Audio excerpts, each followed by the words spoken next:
Welcome to our ANNO 1404 tutorial, this time covering the economy. In this series of tutorials, we offer a deeper look into the much-anticipated ANNO 1404 and ask the developers for information on what's new in this compelling strategy game. This time, we met up with executive producer Christopher Schmitz and lead game designer Dirk Riegert at Related Designs in Mainz to ask them questions on the economy system. Our first question goes directly to Dirk Riegert, and we want to hear how they changed the build-up and complexity in the game. The new ANNO is a strategy game that's focused on building and economy, so there are plenty of new wares and goods for the player to discover. For beginners, there's a flat learning curve, new features are introduced with a slow pace, and for the pro gamers, in the end, there's a lot to do in the later hours of the game, so I think there's something for everyone. Okay, so much for the beginning. Now let's come to the Orient. What part does it play? And what technologies can be obtained there? We ask Christopher Schmitz.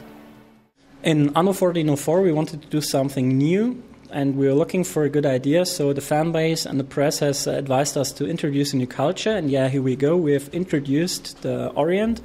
Within the game, the player can meet the Orient, he can learn all of their technologies, and for example, he can learn how to build a Noria, which is required to make the desert bloom, to make the southern islands green, and in the consequence, he can build almond farms to create almonds, because almonds were the base for a lot of kind of different sweets, and my home people, they want these kind of sweets, otherwise they won't be happy, so that's the interaction you basically have, so in the end, you are the friend of the Orient. Sounds like an exciting and measured improvement, but how could this feature have been improved? We let Dirk Riegert explain.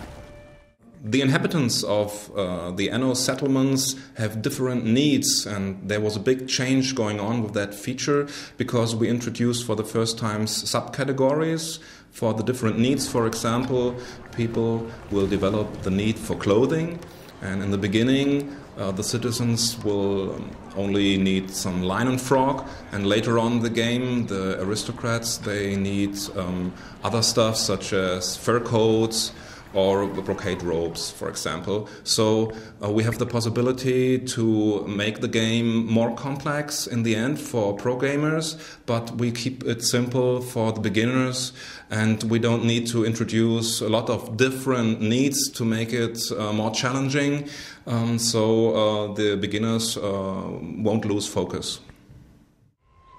Look out for the next tutorial.